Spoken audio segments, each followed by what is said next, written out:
Welcome everybody. It's your boy Eli Rex, aka Vibes, and I'm here with El Jefe.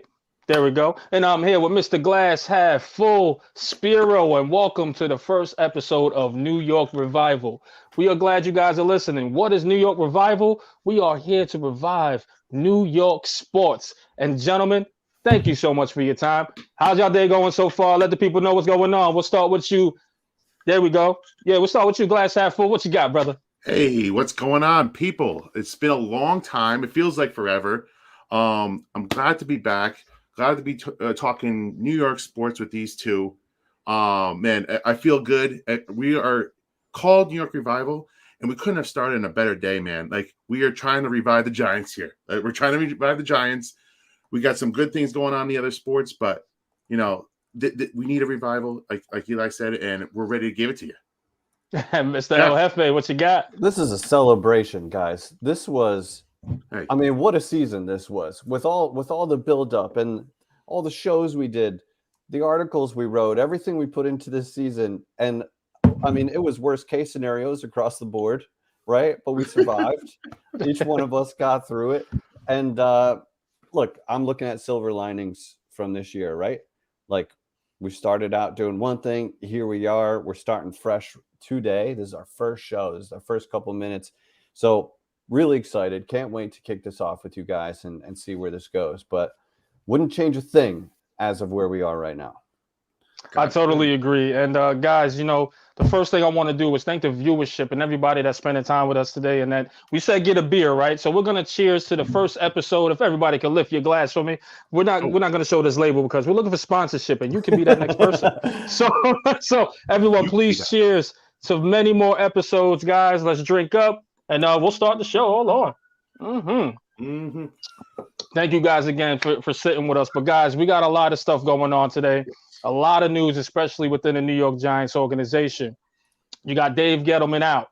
You got a whole new regime that might come in. Joe Judge is going or Joe Judge is staying. But before we get to that, guys, I want to start with you, El Jefe. Give me an overall of what the season was. Give me the good, give me the bad, or the ugly from your vision. Yeah. I mean, I was skeptical going in, and I said that. I got trashed for it. I lost followers over it. I said there's the offense is going to start slow, right? Because we were missing some key parts in the preseason. They didn't even put Daniel Jones in any preseason games until the last one. When that dude needs reps, he needs practice. He needs as much work as possible. He's not a proven thing yet. So, like, I was shocked that they didn't prepare better going in. I'm like, I don't think we're going to start off well. Denver, we knew had a good defense, and they smacked us. And then heartbreaking losses back to back. So when we were 0-3, in my heart, in the bottom of my plums, I knew the season was over, right? But I didn't want to say it. I would never just fall off that quick. But I knew this team was not going to come back from 0-3. And it just went on, right? Then we were 1-3, and then 1-4, and then 2-5, whatever. Like, we were always playing from behind. And that's the Giants' downfall, is always starting off slow.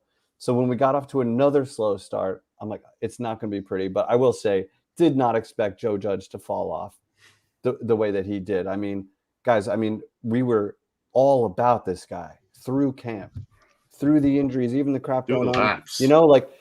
Could not believe how far off that guy fell. And that was real surprising. Gettleman, we were more or less over, going into the season. But Judge just went the wrong direction so bad. And it was beyond losing Daniel Jones and all the injuries. It was coaching. It was the use of timeouts. It was punting on 4th and 2 in the other team's territory. With a bad punter. In the second half. With a bad punter that you kept employing every week. You know what I mean? There were just so many things that Judge did wrong. He lost me completely. But now it's time for a fresh start. But Spiro, what was your take on the season? I mean, jeez. I was my usual positive Mr. Glass Half Full self. Hold on, and you went from glass half empty. So tell the people that too. The Giants broke thing in itself. I got broke.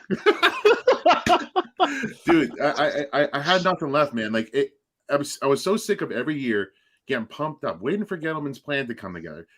I was too loyal to the franchise and to the guy at the top. And I said, listen, if this line wasn't coming together, this is it for Gettleman. And predictably, it fell apart, right? It fell egg on everybody's face. But the judge thing is just so perplexing, man. Like, I gave him all the excuses last year, no offseason, rookie coach, Garrett, and then he brought Garrett back. And I was like, all right, weird move, but okay, let's see what you got. Maybe Mara forced it on him. And then, still excuses, and then he just started coaching terribly. He didn't get better in any area. Name a unit. I challenge our listeners, all the commenters. What unit got better under Judge's watch year 2? None. They drafted well. They did things better off the field, but nothing translated on the field. It just didn't. Nobody took a step up. Saquon looked like a shell of himself. I don't know what this person wearing 26 is, who he is, but it ain't Saquon, man. That ain't Saquon. No, that's not Snowflake. That's not Snowflake. No, that's Snowflake. The ghost of Saquon on that field was terrible this year. Yeah, the defense did what we really thought they were going to do. They were okay. But when you're on the field 75% of the time because the offense stinks, how much can you do? How much can you do? That's so just so disappointing. And I thought, hey, no chance Judge gets fired unless something completely miserable happens. And the completely miserable happened. It happened. It lost 6 straight by 10 or more, and it played out in front of our eyes. I don't know why I'm shocked because everything has gone to shit since we started, but I'm shocked, and now heads are going to roll, and now it's going to be an interesting next couple of weeks because jobs are on the line. Yep. Eli did a space today, and I jumped in real quick, and I just couldn't believe how it got worse every week when I was certain it couldn't get worse. There's just no way. Kept going. Like you saw Fromm had like one drive at the end of the 4th to last game or whatever. We're like, oh, Fromm brought some different energy. Let's roll him out next game. Looked like crap. Then we're like, we should probably go back to Glennon. Then Glennon looked like crap. It's like negative 10 yards. And it's like, well, he's hurt because everyone gets hurt on the Giants. Let's go back to Fromm. And it's just like, this is such a dumpster fire. Speaking of, I don't know if anyone, Spiro, you were at FanFest. Yeah. And when we were leaving the parking lot, there was a dumpster on fire. A literal dumpster. No. And, seriously? And I chose the wrong lane to exit. So they wouldn't let us exit. Yep. They had to wait for the fire department and all that stuff. So things to come. I was stuck looking at a dumpster fire, and I'm like, the irony, right? Is this the sign? I'm an omen guy. I'm a signs guy. I'm like, this is not a good sign. And then he sold his tickets the next day. This is bad. But Eli, I want to hear your take on the season. But real quick, I want to say hi to some people in the chat who are here. Justin Pennick of Talking Giants. And Blue, what's up, buddy? Much love, buddy. Johnson, hello. Thanks for joining. Sergeant Mayhem. Oh, shout out to my sister, man. Yes. Shout you out. Miss Rax. I don't know if we got Steve. Man-free photo. I don't know what that means, but thanks for joining. Francisco, Regina. Thanks, everybody, for joining. Lewis. Nice little crew in here. Regina, thanks, everybody, for joining. This is our first show. We appreciate you. We're pumped. Just wanted to say hi real quick. Appreciate you. Thank you, guys. Yeah. Eli, what can you say about this season? The same thing as you guys are saying. I'm going to echo the same thing. We were all excited to what Joe Judge can do. Now, some may say, yes, last season he was 6-10. What is there to be excited about? But I think we were more excited about the fight in this team. Even though they lost them games, they were pretty damn close down the stretch. So you had to go into this season knowing, like, okay, we could get better, especially when you added a Kadarius Toney in the draft, when you added Kenny Golladay, Dory Jackson. All those pieces came in. You expected this team to win 10 to 11 games this year, right? But guess what? It fell on their face. So, my expectation was extremely high, but man, was this disappointing because the team didn't have that same fight that it did a season ago. And now you're questioning, blow everything up. And while Joe Judge was that guy last season, this season I didn't want him back. And as far as we know, we don't know. We hear that he's coming back. We hear that he's don't. But I'll tell you this, man, whatever happens, something has to be done. And we'll get through that, of course, as well. But, guys, I want to say one more thing. And this one I want to say. Dave Gettleman has officially retired. You can't say retired without doing that. Because it wasn't really a retirement or a firing. Party of all time. Absolutely. So Dave Gettleman came here and the hog mollies, the I'm gonna fix this thing once and for all. Saquon is touched by the hand of God. All these catchphrases that we chose to pretty much salivate over just didn't turn out the Full way it bloom should. love. Exactly. Full So bloom love with guys, Daniel this Jones. absolutely. So this is what I want to do. I want to give the pros and cons of Dave's Gettleman tenure. But first, before I do that, what mark did he leave for the New York Giants as far as the next general manager? What is his legacy? And I'm going to start with you, Spiro. What is his legacy? Well, his legacy is arguably, and it's not even that arguably, the worst tenure as a GM in New York Giants football history. Yeah, hey, he's the best at something, or the worst, however you want to say it. But he left us. What's funny is he came in with the number 2 pick, and he left us with the number 5 and 7. So I guess we could thank him for that. I mean, he blew the first part of it, and let's hope this next guy doesn't do that same shit on the next go around, because we got some really good picks, and it's only because the team sucks, which is not how you want to get there. But man, I had faith in Mr. Gettleman, and he let us all down.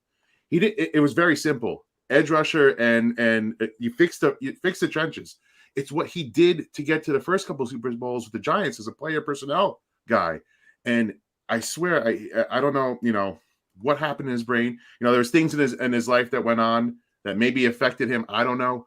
But man, it was a disaster. He had one job and he failed miserably. And it all started with number 2 pick. I agree, and we'll get to the bottom of that too.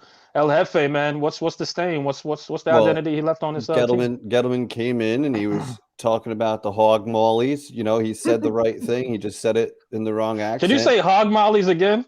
Yeah, I feel like I say it wrong. He was like hog mollies. Well, I just his Boston accent. Even if he was a good GM, I'd be like sick of hearing him. Cringeworthy. I wouldn't want to hear him speak. Like, this is a New York, New Jersey fan base. We don't like Boston in general. We don't get along with any of their teams. What is that accent? Terrible. But then here we are, years later. Somebody from Philly. The offensive line has been the downfall of this team for a decade. He came in saying, "We're going to fix it. We're going to fix it." You draft a running back with one of the most valuable things you can have, second overall pick. He drafts a running back before addressing the O-line. First and possibly biggest mistake that he could have made. And now he left us 4 years later. We have Andrew Thomas, and that's it. Like, if Gates played the whole year and he was healthy and all of that, we could say, all right, we got our center too. Because I love Gates. I love his nasty attitude. He's a cool story. Aaron Donald. And it's a shame we lost him. And there's, in all likelihood, with the amount of weight and power that these guys have to endure, he's probably not going to come back or be the same guy. You know what I mean? Like, he had a bad injury. So we have Andrew Thomas, which was actually a great thing that Gettleman did. It was awesome. It was a little rocky the rookie year, but at least we have a very important position locked up with Andrew Thomas. But the O-line is definitely a pillar. It's an absolute disaster. This O-line. Even if we draft offensive linemen at 5 and 7 in the first round, we still need 2 more starters, and we still need depth. So we're starting from basically ground zero. We have one piece. So, I mean, he effed us up with the O-line. He made a lot of horrendous free agent acquisitions. Yep. He made a couple of good ones. It wasn't all bad with Gettleman, but just the wins weren't there, and that's all we care about. We don't care necessarily about the names on the back of the jerseys. We just want the Giants to win games, and they didn't. He hired the wrong coach twice. I agree. I agree. And just to piggyback off that, the same thing, guys. Dave Gettleman didn't complete his job. He might be the worst general manager in New York Giants history that we've ever seen, at least in my lifetime. Correct me if I'm wrong, Chad. But Dave Gettleman didn't do his job, man. And this has to be the worst rebuild I've ever seen. Rebuild, non-rebuild I've ever seen in my life. Giving Eli Manning that extra year to think he could run it back for a Super Bowl with that offensive line being that way, you got to be crazy. And no GM will come into that situation and say, Eli Manning is the guy, we're going to build around him. We can tell Eli Manning was falling off at that time. And there's no disrespect to Eli Manning. It's just Eli Manning wasn't the same. He wasn't elite. We can tell that for those past seasons. But the fact that he gave Eli Manning that little bit of life was totally wrong going into it. Then he decided to blow the whole thing up and draft another a running back that following season, and then the quarterback. Now, guys, I don't know about you. That's a totally missing an offensive line. So here you go. You bringing in all these other people, and you don't have an offensive line to have those guys effective for you. So how can you judge these guys you bought in accurately, knowing that you don't have the pieces for them to be successful? Again, it's like saying, hey, here's a house, and I want you to build it for me, but I'm not going to give you a nails or hammer. You're going to look at them like, huh? That's like a computer programmer writing programs down on a piece of paper instead of a computer, right? I mean, again, it might be the opposite. Who knows? But you guys get the point. But Dave Gettleman put a stain on this franchise and might set us back another 2 years, in my opinion. But with that being said, gentlemen, we're going to go into it because there was some pros as well as cons. But I'm going to do this a little different.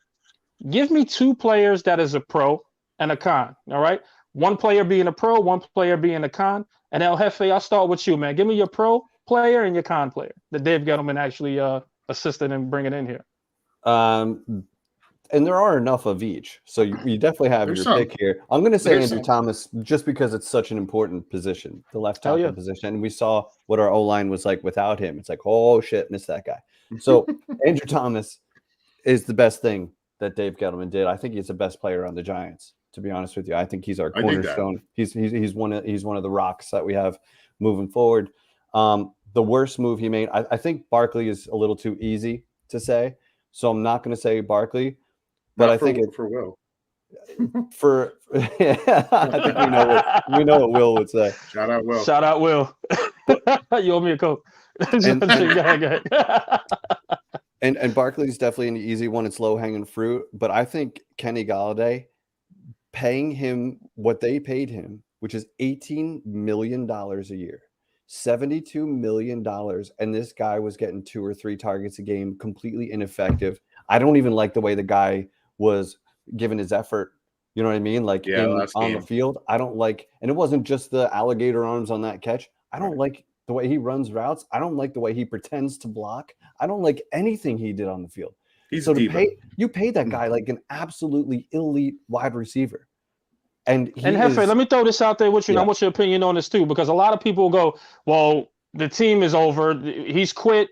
Whatever the case is, how does that make you feel knowing that he can potentially quit on you in the middle of the season, even with something is not on the line? You get what I'm saying? But yeah, finish that point. Keep that in the back of your mind, and I want you to answer that too. Well, I'm actually surprised he didn't come out and like ask for a trade at some point. I wouldn't be surprised if it happens in the offseason. Like these guys, well, he already got that big contract, so he might just not care or whatever. He's got that big deal. And I know the Giants went through a lot, but that's why it goes back to Dave Gettleman. I don't like how Kenny Golladay played or his effort or any of that, but they picked him up as if they knew how to use him or if they knew what they were going to do. And this is before Daniel Jones got hurt. Golladay was not a factor. He's obviously not scoring touchdowns. 0. You paid $18 million for 0 touchdowns. Well, yeah, to me, what else do I have to say? I'm worried about Judge on that fact, because Judge is the guy who's like, yeah, we're going to use him this way. Or unless there was no communication whatsoever, which it seems like there is, because it looks like everybody that got brought in, they didn't know how to use any one of them. What was the plan? Like, what was the plan? Couldn't be this. It couldn't be this, man. Like, yeah. I mean, listen, that's a good take by you, Josh. And listen, let's chew on that a little bit more as far as Golladay, because again, a lot of people are torn in between whether he quit or whether he should quit because the team is so bad. I don't know about you, but if I'm paying a guy $18 million a year, you need to go stretch and go get that ball. Oh, yeah. You need to go put your body on the line because, again, I can't at my job to be like, well, I don't feel like working today. I got people's lives in my hand. You know what I mean? Yeah. So if I'm paying you to do a job, no matter if the company sucks or the people around you sucks, you're paid to perform. And he didn't even give that effort, at least on that pass where it could have changed the momentum of that game. Am I correct, gentlemen? Correct me if I'm wrong. Yeah, of course. Here's the last thing I'll say, because I did the math, and we know, we're regular working guys. We know what it is to earn a buck, right? This guy makes over $1 million a game. So when he gets 3 targets, he makes like $350,000 per target. So that was one of his targets. And he was just like, Good by his agent, man. Good by his agent. There it goes. And there were definitely a couple of guys to choose from, but I'll let one of you guys go next. I'll say one thing about this. And I just want to like juxtapose that to Plaxico, because Plaxico, I feel like, is a guy that had things gone wrong, and had he not a great offensive line, he could have maybe turned into that. But like when things go wrong, man, these diva wide receivers, they check out. Like, so I think Galladay, and say what you will about him, because I don't like that kind of attitude, but I think Galladay checked out this year, and I think he's gonna start fresh next year. I think once the thing, winning cures a lot, man. Winning cures a lot. It cures all. And we saw a lot of, and I hate to say this, but like, because you want to see everybody give max effort no matter what. But like, I think if things turn around, if you give your quarterback some time, because Galladay's not a quick route runner. He doesn't get open quickly. He needs to get down the field. Things take time. When we have no time to pass block, Galladay doesn't get used properly. It all works together. And I think next year, if you get a better offensive line, we'll see better play at a Galladay. We'll see a better offense, and it all snowballs. But I agree. I agree. But still, give me your pro and your cons as well. I'd like to hear from you as well. But I agree with you guys on Galladay on that one for sure. So my con is, this is going to go back to year one. Solder getting that big monsters deal. I totally understand the thought process behind it, because we had Eric Flowers. You're like, quickly go out and spend money on the most expensive left tackle, number one left tackle on the market. And turns out the number one left tackle was not that good. And we overspent for it, which seems to be a theme here. Be it Abrams or be it Gettleman that does it, but we overspent for a top guy at a position that really, Solder was a factor of Tom Brady, Scarnecchia in New England, and he came here and he looked like a turnstile from day one. Man, it was a horrible signing. I get why we did it, but listen, you have to pay the repercussions of your decisions as a general manager. It is what it is. And that was a bad play, man. It was a bad play. But so Solder, and again, he's getting people killed even to this year, 4 years later.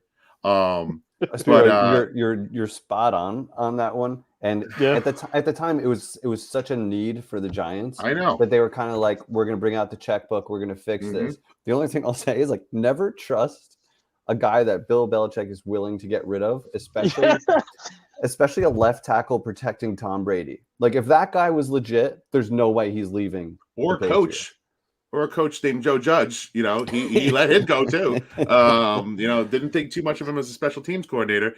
McDaniels, he brought him back. He's like, all right, you're coming back. You're going to take over. But he let old Joe Judge go right away. No problem. And now we're stuck with the. Hold on. Let me just say about Nate Solder too. If you don't mind if I chime in. If you don't mind if I chime in on Nate Solder. Guy, like, he was a turnstile missing the Metro card. Like, all he needed was the little Metro card to swipe through, right? Like, who would have thought that? But here's the thing. Pro Football Focus, I believe many years ago, and somebody find it for me, that he was the worst offensive lineman on New England anyway. Like you said, you get the logic behind it. True. You get the logic behind signing him. But boy, man, like, there could have been some other places or some other people out there, or you could have just drafted someone before you drafted Saquon Barkley. But then again, maybe I'm not a GM. I'm not thinking too well. You know what I mean? We had like, if we did a butterfly effect on his whole 4 years, this team would look so much better and different. Had it just one move after another. If he didn't do Solder, you could have spent the money somewhere else. If you didn't draft Saquon, you could have drafted Nelson. And then Nelson turns into Josh Allen, the pass rusher. And then Josh Allen turns into Herbert, your quarterback. Like, you don't even want to go down that road because it'll drive you insane. But man, every move was the worst move. And for Tom Brady, like, one of the things underrated, like, why he's been able to play so long, he really only missed 1 year because of injury, is because he's so freaking smart at reading defenses that he gets the ball out so quickly. So you can't get to him. So even if your left tackle is average, the guy's getting rid of the ball in a second and a half. So you don't get the ball going. So, like, it inflated Nate Solder's value so much, and the Giants bit, and they should. Yeah. Who's your pro, Spiro? Yeah, enough of the bad stuff. Let's go to the good stuff. Glass half full right here. We drafted a great safety out of Alabama in Xavier McKinney. Year one was a little rough because it took him some time, but man, year two he flashed, man. How many picks did he have? 6 picks.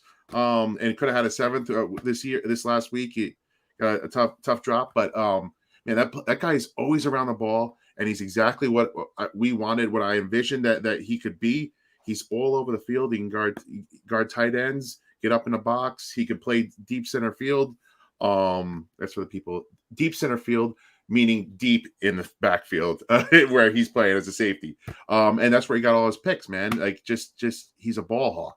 And I love that we got him. And I love that he's one of the few cornerstone pieces on this team. You get Thomas, Aziz, and McKinney. Those are the 3 young cornerstones. And I don't know if you have a good anybody else for a good debate there, but Aziz is nice. Aziz is nice, man. Aziz just needs someone to compliment him, but at the same time, he's that guy still. Even without that complimentary piece, like he can be that guy.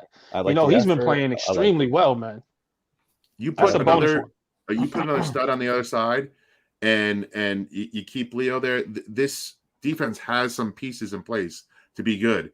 Get that edge rusher, and hopefully get Martinez back and maybe another linebacker.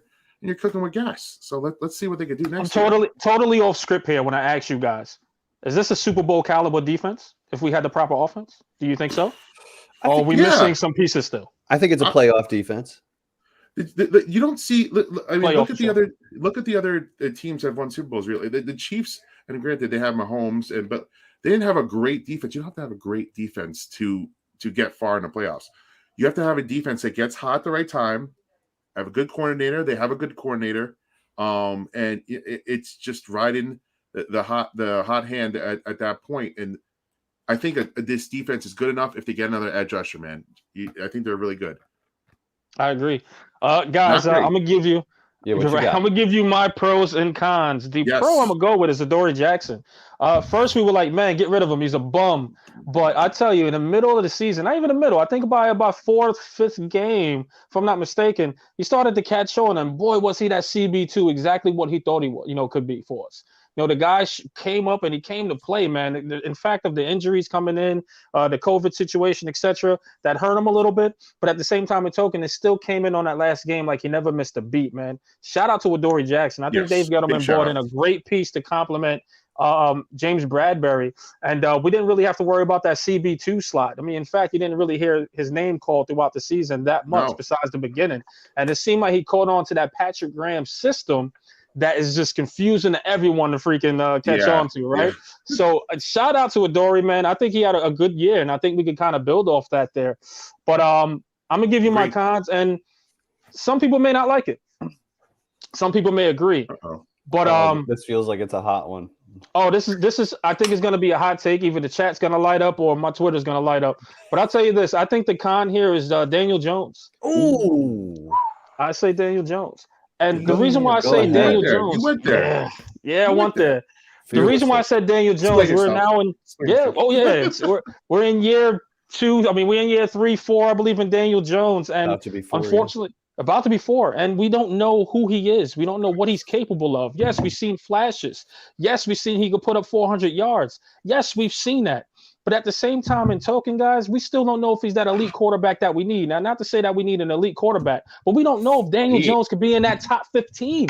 We don't know. It seems like all the pieces have to be right for him to be that guy. And the pieces have to be put in place to be that guy, then he might not be the guy. The fact that there is a question mark, he might not be the guy. And I'm comfortable with saying that. I went from 50-50 to Daniel Jones is the guy to, listen, guys, he may not be the guy. But the unfortunate part is we're going to go into the season with him to be that bridge gap because our cap number's horrible and there's no QBs coming out of the draft. This is bad on Dave Gettleman to select that quarterback first without that offensive line. Now the GM has to come in and build an offensive line for the next quarterback that's going to come in here because Daniel Jones isn't the guy, unfortunately, to come in here and help us win a playoff or the franchise. I'm sorry, guys. That is the biggest con that I have, and I know he's not going to like it, which for some, but I'm telling you right now, proof is in the pudding. If we still have a question mark on that quarterback position, we need to move on. And after this year, do not pick up the option. Daniel Jones needs to be a free agent and let him go elsewhere. And if he balls, oh, well, he balls. But we definitely need a new signal caller back there. Daniel Jones is the guy. Well, I want to say one thing, and I agree with you. But, like, you saw Justin Herbert last year with a bad offensive line, and you saw his talent overshined a bad offensive line because he's that good. You give my man Daniel Jones a great offensive line. What's his peak? Top 10? Maybe we don't even know. Like, And I was a DJ backer as well, but man, his peak is not good enough. It's not good enough. Not for the number 6 pick. Not for a franchise QB. He's gonna listen. He's gonna have a Teddy Bridgewater like career for the rest of his career. He's gonna bounce around, backup QB, bridge QB, at several spots. But man, another wasted high draft pick, and used it on the wrong guy. And it really sucks. And I was talking about the butterfly effect because how many times is Gettleman watching Herbert at Oregon? He went 6 times to go watch him. If that could have just fell in place, it would have been beautiful. But here we go. We got the Duke quarterback. Who drafts a Duke quarterback, man? The Giants, because Dave Brown was freaking from Duke. They didn't learn. They did it twice. Like, you're insane after a while. You know what I mean? So, again, Daniel Jones has way too many question marks to be that guy. Unless people can argue and say, well, Jake Fromm was in there and the offense looked bad, and Mike Glennon is just terrible, and the offense looked competent behind Daniel Jones. But we wasn't winning with him in the lineup. We won maybe 4 games or 2 games with him in the lineup. He just never elevated to the scene that we needed him to elevate. I think we won 4 games with him. Forgive me, guys. But, of course, we couldn't win after that. But, guys, listen, this is Daniel Jones, unfortunately, is the guy. And I know I'm going to hear it later, but it is what it is, guys. We got to call a spade here. And I'm ready for the smoke. Bring it. Eli, the truest thing you said is that you were like, I went from on the fence to I love DJ to he sucks to, because that's what DJ gave us, right? And I know it was far from perfect in front of him, around him. Nobody can deny that.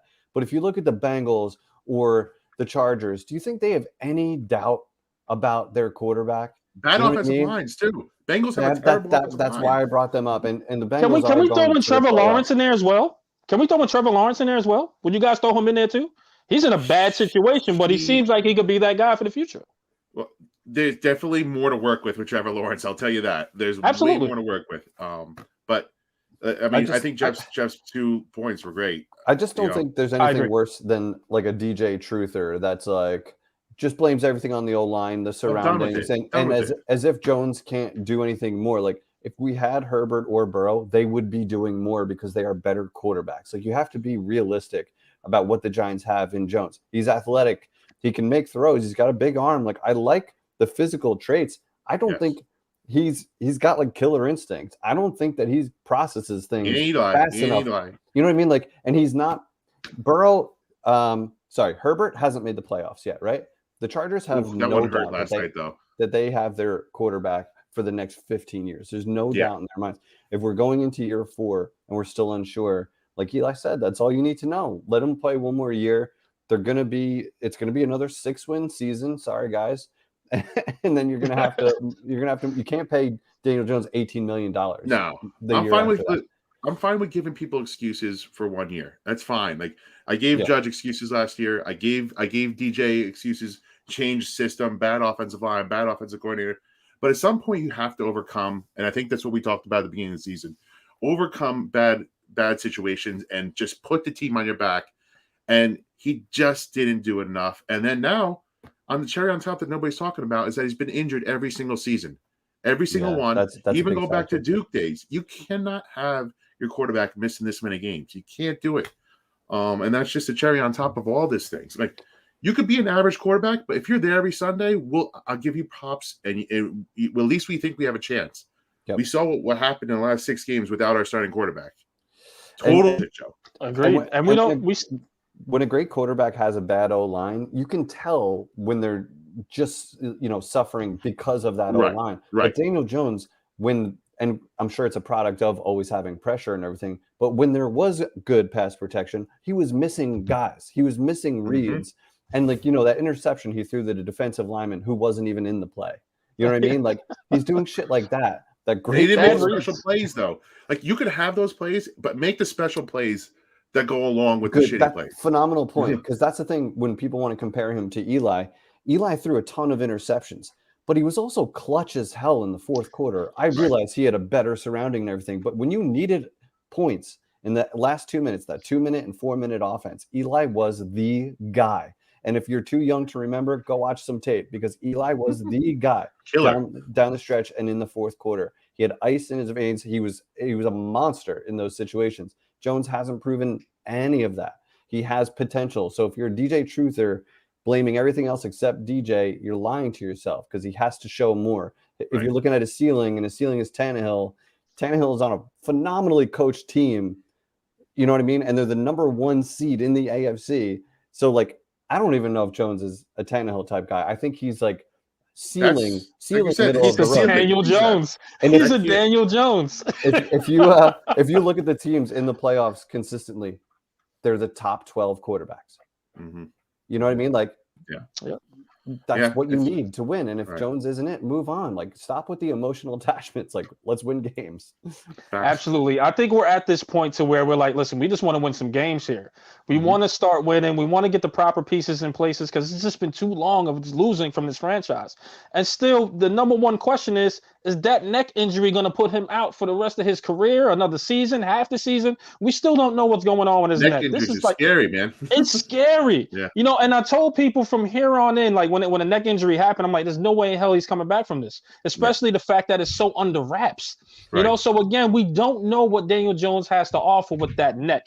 So to say that he's the guy and he's going to lead us to the promised land from here on in, it's just impossible to say. I cannot hang my hat on that. He hasn't shown enough. He hasn't done enough. He's just not the guy. And I think it's time for the Giants to move on. You guys have any other final say before we get into the next thing? Any word from our sponsors? Hooray, beer. Hooray, beer. One final thing I'll say on the whole, if DJ's healthy and this wasn't a long-term injury, it kind of reeks of a guy that coach that knew he was going to be back next year. Just like, let's sit him, let's stash him away so he can't look any worse, and let's start fresh with a new offensive coordinator in 2022. That's what it feels like if he's healthy. Like, let's hope he's healthy for the guy's sake, because he's a nice dude. We all love DJ. He's a great guy. Absolutely. You want your daughter to marry him. He's a stand-up dude, smart dude guy, right? Absolutely. First of all, anyway, but that's the last thing I'll say. It just seemed like a coach's decision that knew he was coming back, and he stashed him. I completely agree. I think you gotta most likely deal with him for another year. I just think because of the situation, I'd rather them go O-line twice in the first round or O-line edge rusher and get the quarterback next year. I don't want them to use one of those picks on a quarterback now. But also, I also want to say what's up to Mikey Fresh dropping in. That's our guy. Mikey Fresh, what's going on, brother? So keep the comments coming. We appreciate you guys. This is fun. I like the. Can I just say something? Yeah. Let's throw a shout out to our college football fans, because it's national championship game on tonight. Let's shout out Bama. Let's shout out the Georgia Bulldogs, aka the New York Giants, because we just love our Bulldogs. But I just want to recognize, we know that we're going live on the national championship game, but we're unafraid. We're going to be watching with you guys. We took Bama +3. Some people here, me, I took them +3.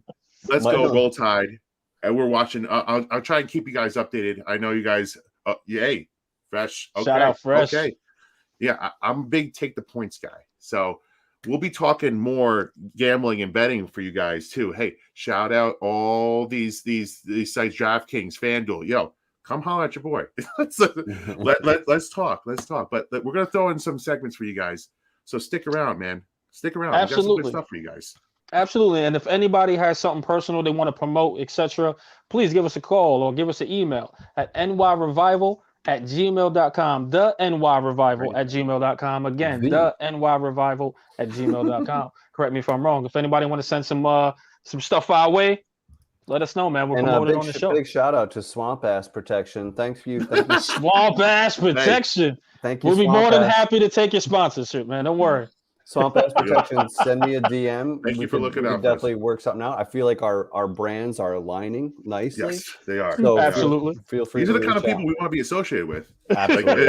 We do. 100%. Exactly. We don't want no prissy ass. Almost cursed there. We don't want no prissy ass shit. We the real shit. You know what I mean? I can let it fly. But guys, before we get off Dave Gettleman, the fact that he's gone, give me your next GM candidates. And Spiro, I'm gonna go with you on this because you created a list that everyone was looking at for some possible GM candidates. Yes. So I want you to go through it And let the people know who's on that list for you. Well, let's first all say a hallelujah because we've moved on to the next era. There's no more Dave Gettleman. We can no longer bitch about this. Let's stop talking about the number 2 pick. Let's move on, people.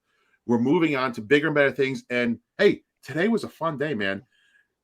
Your boy just went gracefully away. No Boston talking. No, nothing yet. I don't know if it's going to happen, but now we got a list of all these guys they want to interview, and it's a beautiful list so far, man. Like, we're talking Schoen from the Bills. I mean, he's the Bills assistant GM. He's worked under Bean for the whole time. He's built this juggernaut that they got up in Buffalo right now. In their second straight division title. He was just a part of that. He's the hottest candidate in the market. They're bringing him in for an interview, and that's a freaking great name to have great in start. there. Very but good. That great first start. name to great be there. Start. I mean, I don't know what you guys' thoughts on him, but like, that's as high as a name as you get right now. So I like that one off the bat. Thoughts, concerns? I like it. I thought that was great. Yeah, he brought Buffalo back, and Spiro, I trust you with this. You kind of read up on this stuff before we did, and that was one of the first names you mentioned. So for the Giants to, I mean, man, it was a circus on Twitter today. But for the Giants to go about that and then come right out and say they requested the interview with the guy that we're all looking at and reading up on, stuff like that, that's like, okay, we could take a little bit of a breath. They're going in the right spot. It also looks like that pushes Abrams away. It looks like they are looking outside the house. Maybe they're going to let that next GM decide Judge's fate. So, like, that's what the fans needed to hear. Obed is one step ahead of you naming these names here. I don't know if you can see this. Yeah. Let me pop this up. But Eli, you like that as a potential GM? I love it. I love anything that is outside the Giants organization. Yes, I heard some great things about Kevin Abrams. Yes, I was willing to give anyone a shot because I'm like, hey, give them a shot, see if they're it. But at this point, we are at go from outside and let's rebuild this thing from the ground up. I'm more than happy with that name. And the Bills show success. Why not bring that same success in? As long as it's not from the Patriots organization, give me the Bills, please.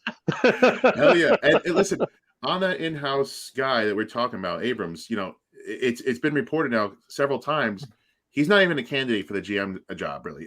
So they may give him like an in-house interview just to say that they did it, but it seems like the mentality is clean house. And there's reports that they're gonna it's gonna be bigger than just the GM, assistant GM. They're gonna do a big house cleaning, and we have no choice but to take Mara's word. Does anybody believe him? Probably not right now because they built up no equity. But man, you like to hope that that's going to be the case. But you saw another guy, Poles from Kansas City, their player personnel guy. Fun fact about Poles, he was Matt Ryan's guard at Boston College. Little fun fact for you guys. All right, but he's second in command with Borgonzi over there, and they helped build that juggernaut. You want to take guys from these big teams, the Chiefs, the Bills. Pioli is another Chiefs guy, but he failed there. I don't want Pioli. He's an NFL Network guy, but he was successful with the Pats. If you're bringing back Judge, I guess that's a thought process for some people. Not quite for me. Spiro, I got a quick question for you. Yeah. Say they bring in a Schoen, right? Do you think they're really I believe Mara is so enamored with Joe Judge for some reason that he does not want to just fire him outright. And I think he's also gutless. And I think he's going to possibly let the new GM have his way with Joe Judge and fire him if he sees fit so that Mara can say it wasn't him. Do you think that's what's going on here? Do you think Judge could possibly still get kicked to the curb before that? Because Joe Judge was running business as usual today in the building. Yeah. Well, listen, the way things were going out, the way the news was being reported, it was so wishy-washy. There was different reports from different people in the building like him, people that weren't like him. When was he having his meeting? When was he not having his meeting? People were oversleeping. It was just total chaos, which makes me think they have not decided on him yet, which also leads to the fact that they're going to probably give that next GM the chance to fire him or hire him, and it's up to them. And again, like Sergeant Mayhem has said, that's the right thing to do. You don't want to fire Judge, and then this next GM, who knows? Maybe I don't know why he would love Judge, but maybe he does. Maybe he wants to work. That's where I'm lost. you got to give him that ability to do that and let him interview Judge just like you'd interview any candidates, but you can't fire Judge to bring him back. So you run through the process. But my Big Bang theory here is that Mara doesn't actually want to fire Judge. And like you said, I think he wants to give that, pass the buck off to the GM, let the new guy take the firing. And he could sit back and say, hey, listen, I don't fire coaches every 2 years. That's not me. That's the GM. That's the guy, next door that I just hired. He does that kind of stuff, not me. And listen, I would never. Yeah, right. If that's helped you sleep at night, man, go for it. That's on you, man. But I do think Mara wants to hire this guy to A, fire him himself, or B, keep him, which let's hope it's not the latter. But that's where I'm going with there. That's my theory. I like it. Your thoughts? I mean, am I crazy? Am I crazy? I don't think you are. I can't imagine what a new coach would have seen from Judge. Like maybe they didn't pay as much attention to the Giants. I'm sorry, GM, to the Giants season, because they weren't interviewing yet. But if they were to go back and watch the games from this year, the guy is not a good coach. He's just not. I don't care about culture. I don't care what Ryan Clark. I don't care if golf clubs is in front of someone's locker. I could care less. I don't care if you're winning games. How much worse can it be if they're playing golf? I don't care what you have at your locker if you're winning games. Right. So Ryan Clark is one of my favorite people on SportsCenter. And shout out Ryan Clark. The guy was so spot on with everything he said about Joe Judge. Like, don't measure me on what's quantifiable or what can be measured. Measure me on things that are like in the clouds, like culture and faith. And we're headed in the right direction. Like he shredded Joe Judge today on Get Up, and it was so beautiful. And it was him and Dan Orlovsky they're my favorites, man. They're so good, but they absolutely crushed. Shout out Dan, friend of the show. Shout out Dan. Love you, Dan. Maybe we'll have those guys on soon. Yes, absolutely. But they nailed it. They just said it perfectly. Joe Judge is not an X's and O's, give you any kind of competitive advantage type of coach, and like that's what you need today. You need smart coaches who know how to win football games, and he just ain't it. So I hope the new GM sees that. And this is just not the fans saying it. These are analysts. These are former players. This is everybody. Like you could count on one hand the amount of people that are sticking up for Joe Judge. That's a problem, man. That's a problem. And like you could say that the fans are riled up because we've lost so much, but it's happening from other franchises. It's happening from analysts. It's people that are getting paid way more than we do. Before we continue down the line of Joe Judge, because we're going to get to that point, I don't want to jump ahead too much. Do me a favor. Let's finish up the general manager portion, and then let's dive into Joe Judge a little more, because I want to give the people a little more detail on what Joe Judge is going to be able to do in the future. But what do you have as far as the next GM is concerned? Real quick, there's two guys out of Tennessee. There's Austin Fort, who is a former Pats guy, came to Tennessee. He's doing good things. If you don't want ties to the Patriots, I get it. I don't. I hear you. I'm scarred. Only Bill Belichick is good. Everyone else sucks. Okay, so there's another guy, Cowden, who just got mentioned today. He's the VP of player personnel. Him and Austin Ford work together. So this guy's been talked about. He was head of scouting. He's good on drafts. That Tennessee team, they kind of came out of nowhere without Derrick Henry, because they're built right. They have lots of young, good pieces, and Austin Fort and Cowden are both a part of that. So those are two guys. And one last guy, Ortiz, that we like out of Baltimore. He's been there with them since 1999. Anybody out of Baltimore, especially if you've been there with Newsome and since 1999, sign me the hell up. Sign me the hell up. Yeah. Bring him in. I haven't seen his name yet. Oh, and the dream candidate, which I don't believe it's going to happen yet because he's just my number one, is Ed Dodds out of Indianapolis.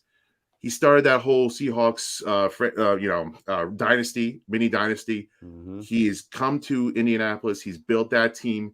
I mean, that guy just knows how to build teams. He is the guy that I love. LPG, you said that he might be on a list. You better not be a liar. You better not.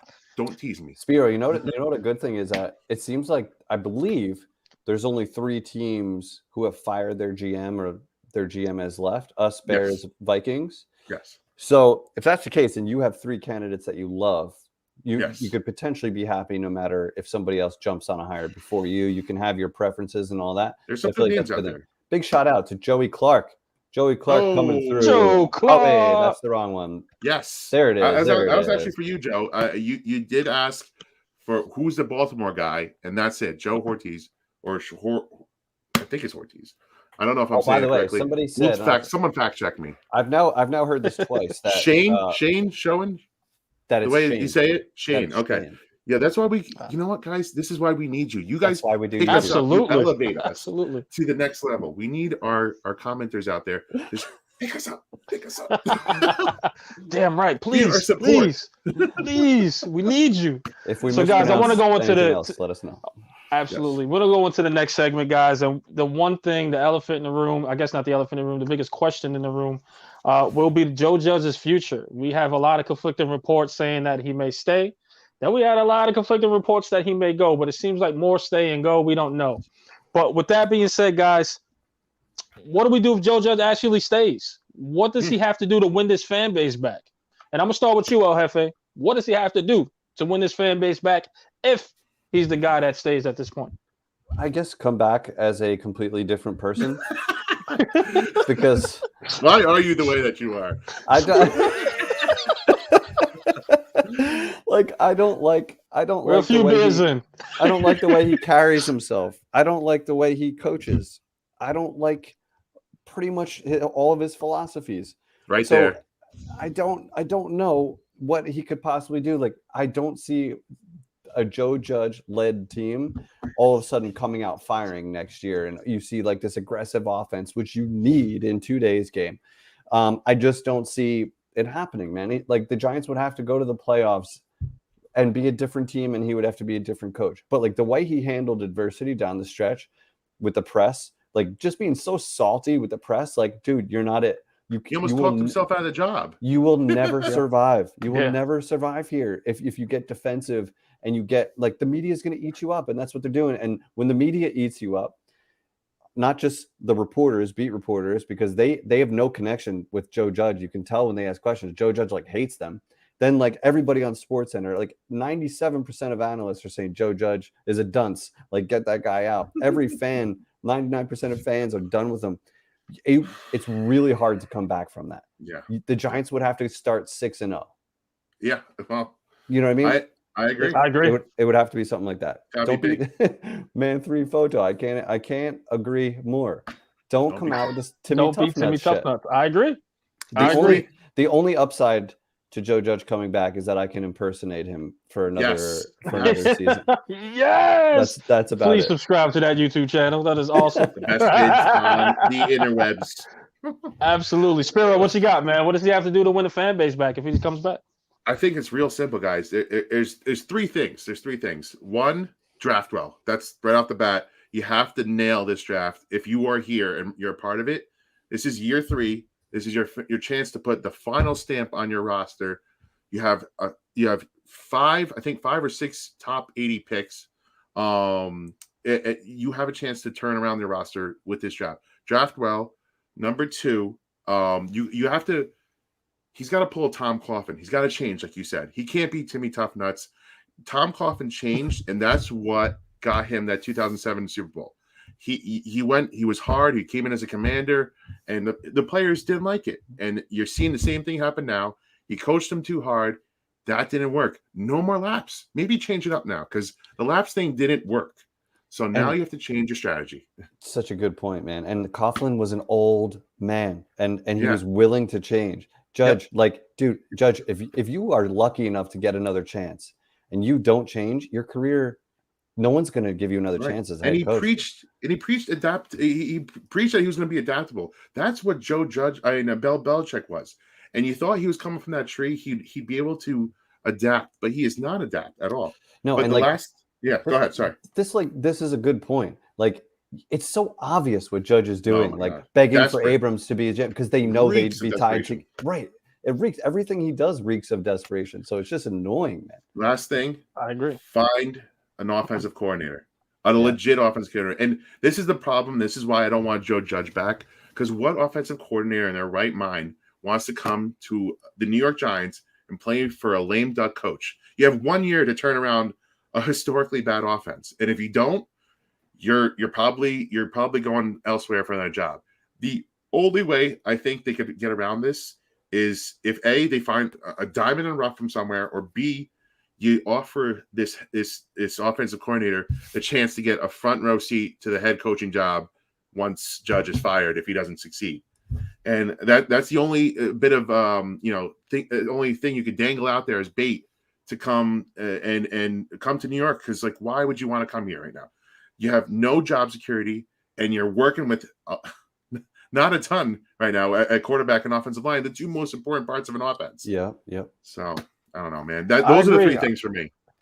I agree. Eli? I mean, what does Joe Judge have to do to win the fan base back? Is simple, guys, and it could be this simple: win.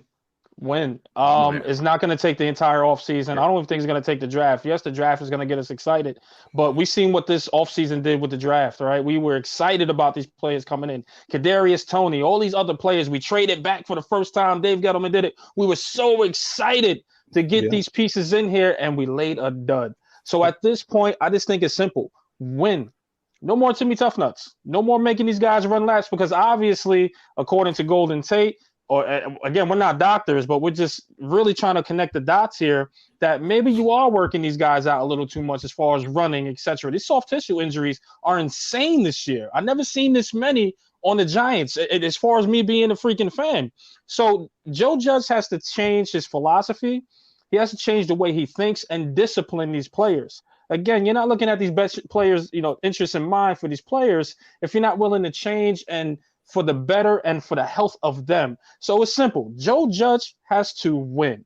That's the only way he could win this fan base back. And will it be 3-0? Listen, I'll take 3-0. 6-0 might be a stretch for me. I'll take 2. Just give me a 2-0 start.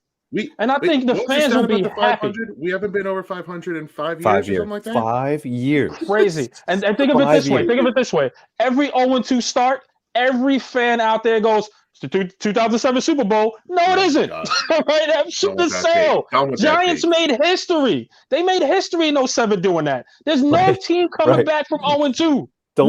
Don't bank on being the exception. Exactly. Don't. That was just for that particular brand. So again, Joe Judge has to come in and he has to win. It's plain and simple. But I want to ask you this as well, guys. Here's another thing. What you got? The offense we already know is completely broken. It's completely shot beyond repair. We've seen it. Is Freddie Kitchens the answer? What does Joe Judge has to do to fix that offense? Does he have to go outside? Is there someone inside? But I'm going to start with you, Spear. I'm going to start with you, Spear, on this. Yeah. What does Joe just have to do to fix this offense? And is Freddie Kitchens going to be the guy on the inside? Well, it starts with the offensive line, and that's why I said number one was draft. So you first have to draft at least 2 good players, blue chip players in the first 2 rounds. It starts with that because it doesn't matter who your offensive coordinator is really. If you don't have some kind of semblance of an offensive line there. And 2, I don't know who this guy is that he's going to get because he doesn't really have the ton of college ties left. Who in the NFL wants to work with him? You have to find this offensive mind here. And unless you could, like I said, the owners could dangle that, you have a head coaching possibility down the line. I don't know who that is that's going to get that, but that's the only thing he's got. I'm worried about it. I'm flat out worried. I'm not going to lie. I agree. It can't be Freddie Kitchens. I mean, no, we got worse when Jason Garrett went out, and a couple people are pulling for just bring over the Bills, right? Like bring Brian. Oh, I'm sorry. Dable's not going to want to be offensive coordinator, probably. No, but as head coach, and then Shane is GM, and you get some continuity there. They've worked together before already. I mean, that's a start. And then he could potentially hire his offensive coordinator, bring over some more people from Buffalo. And, even if Daniel Jones is here for another year, he's not Josh Allen. Don't get me wrong. No. Josh Allen is a top tier quarterback. But Daniel Jones is big and athletic and can move and can throw. And he needs guys that he can work with. Josh Allen was not superb in his rookie year. He developed, you know what I mean? And so that's something to be said for bringing over some of the Buffalo brass to help Daniel Jones if you want to see Daniel Jones be here long term. Well, you saw what Daniel Jones could be under a guy like Shermer. And Shermer, for whatever he lacked as a head coach, he's been a good offensive coordinator at several spots in this league, and he wanted Daniel Jones. So you saw what he could turn Daniel Jones into, and that's part of the main reason why I don't want the Giants to draft another quarterback, because you saw what happened to Daniel Jones when he went to a conservative system. This is not a Daniel Jones system. This is not the way he plays. He needs to throw the ball downfield. He needs to take chances, and that's rookie year Daniel Jones. This is not a Daniel Jones that can succeed in the NFL, and it's because of the system. So find somebody, and what I will say is draft his replacement. Light a fire on his ass in like the second or third round, maybe. Take a chance on somebody that your new offensive coordinator likes and can fit his system. And hey, these other teams are finding these guys in the fourth round, left and right. It happens. Let's keep taking a shot at it. Keep taking a shot at a quarterback, and at worst, you have two good quarterbacks and you have a trade chip, or a cheap backup for a couple of years. So I don't know. It's a good point about Shermer. Like, Jones obviously had his rookie mistakes. He was a turnover machine, right? Mm-hmm. Like, he was adjusting to the speed of the game, but he unlocked Daniel Jones. He threw 24 touchdowns as a rookie. Like, he hasn't been back there since. And shout out my man Joe Clark again, Zappy or Zap. I don't know how you want to say it, but Western Kentucky quarterback. That's a guy I would be looking at. Yo, man, great minds think alike. Joey Clark's on fire tonight. Shout out Joey Clark, man. We got to show you some love, man. Speaker of the night for sure. We're gonna do it therapy style in here. Yeah. But I totally agree, guys. I mean, the offense is completely broken. Freddie Kitchens isn't the guy. No. I think Joe Judge definitely have to go outside the organization to find someone, because again, if you can find success now that Pat Shurmur and Vic Fangio is out in the Broncos, wouldn't you give him a call and say, hey, got this offensive coordinator spot, and I know you were great with DJ. You think you could get him back to those numbers again? Because I think every Giants fan in here, and guys, correct me if I'm wrong, but I know thinking I will sign up for 24 touchdowns again. I would sign up for those 12 to 10 interceptions. That's fine. But I will sign up for those 24 touchdowns and DJ running the freaking ball like he's doing. You know what I mean? And those fumbles came because of Solder. A lot of those fumbles. So now you have Andrew Thomas. That helps. But anyway, go on. Absolutely. Sorry, No, don't worry. But you're absolutely right. So build that offensive line. Give Pat Shurmur a call. Say, hey, you want to run this back again? Because I know Daniel Jones was your guy. And see if he can come in and actually fix this offense for you. Because Daniel Jones flourished under his system. So the fact that he's out there, we don't know if that next head coach is going to come in and retain him, because he did run a pretty decent offense down in Denver. Let's see what he could do for New York Giants, because he really wanted Daniel Jones. So yes, go outside the organization. Look at Pat Shurmur. Look at somebody in the Buffalo. Look at somebody in Baltimore that coaches Lamar, that has a mobile quarterback. Look at all those people that have mobile quarterbacks. Look at Arizona. Look at all of those organizations, whether it be a wide receivers coach, just some guy. Because again, as much as people saying this is a Jason Garrett offense, Freddie Kitchen had a special title to help build this offense. So this is more of a Freddie Kitchen thing, remember too. when we're doing the quote thing? When it's not real? Offense. Absolutely. Offense. Absolutely. So this is a Freddie Kitchens offense as well. So again, guys, he had more input than Jason Garrett. Not more, but they had that equal input, in my opinion. So the fact that it got even worse, that just shows you the offense is broken, and Kitchens just isn't the guy.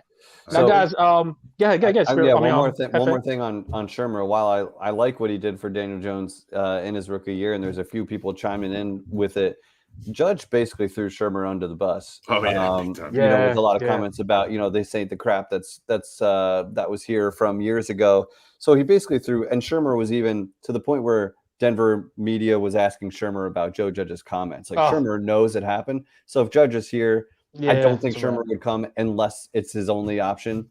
But back to my boys, Ryan Clark and Dan Orlovsky, were saying today, with Joe Judge at the helm, there's not a free agent in the world that's going to want to come here.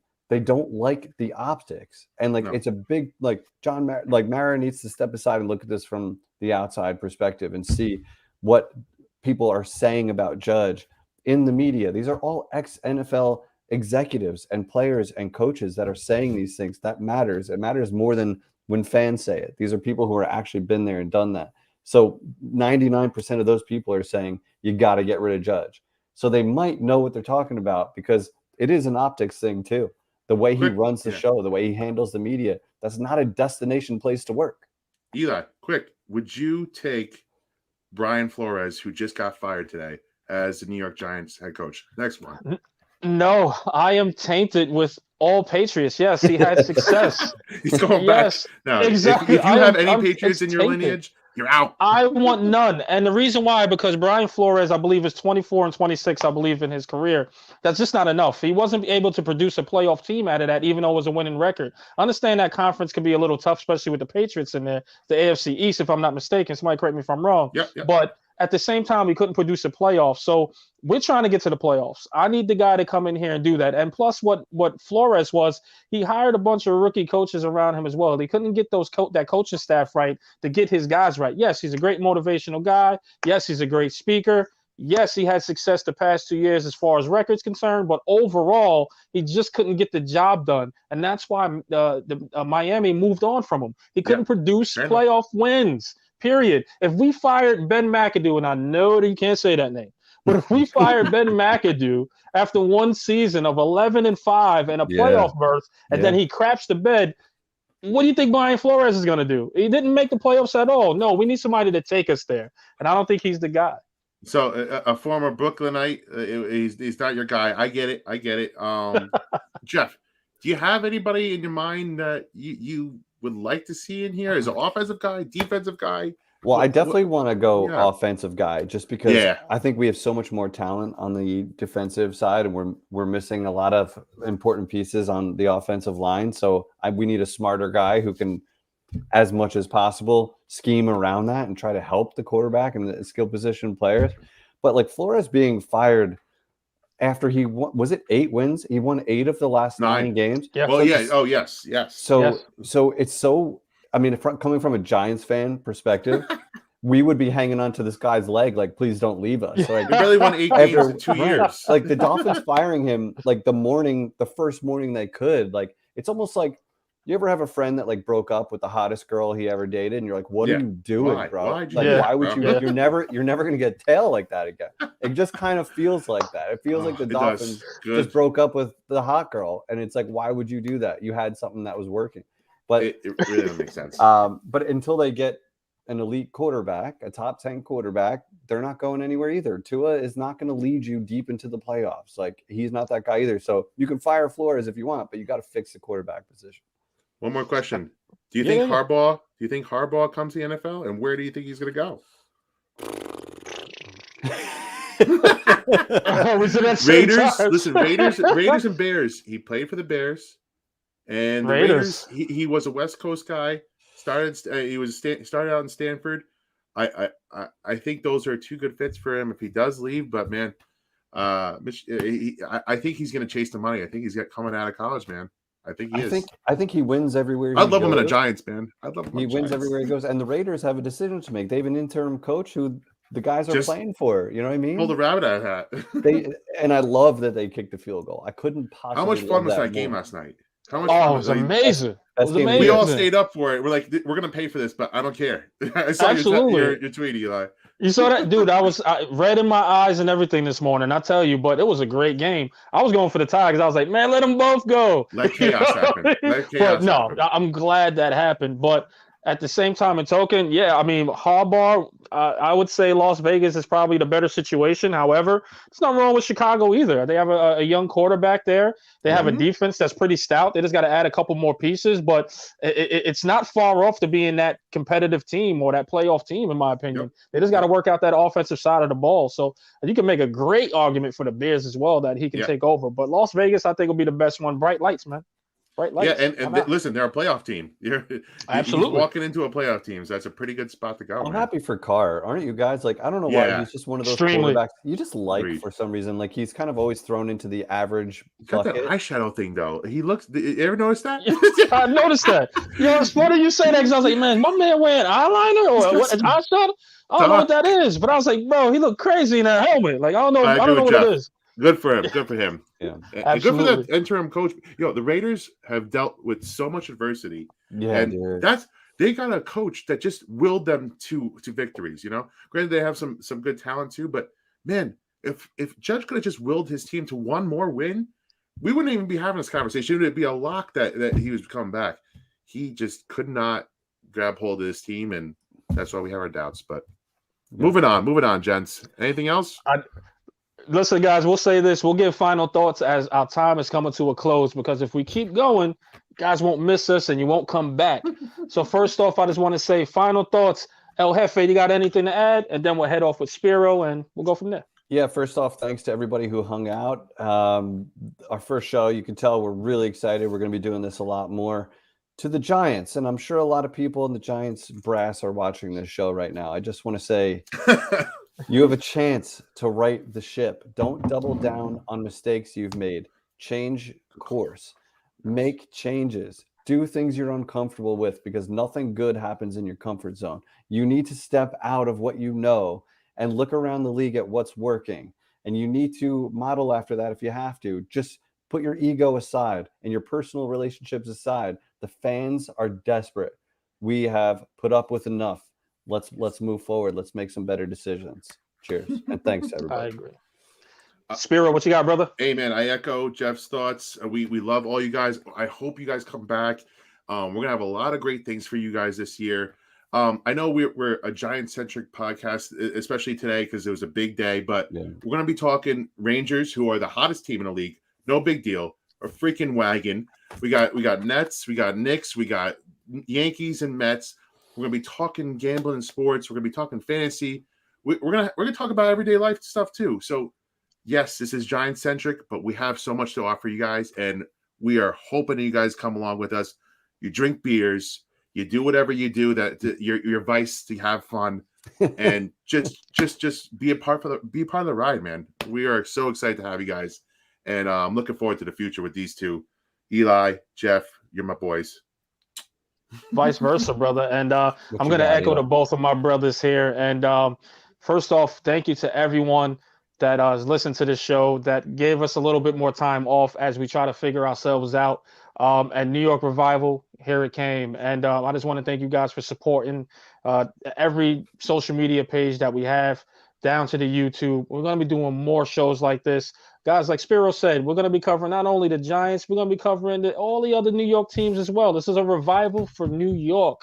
And guys, the guests that we have lined up, you don't want to miss. I promise. If you like what we brought to the table before, just give us a little time and you'll see us bring those same guests and even bigger. We got a lot of support from inside the industry as well. So guys, thank you so much for your time. And I can't wait to see what the future holds with these two right here. These two. Shout out to the New York soccer team for winning the MLS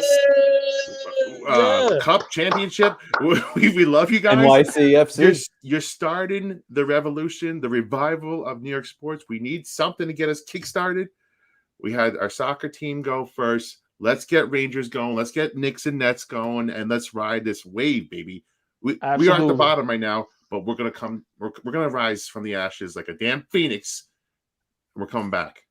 And guys, if you have anything to promote, please DM us.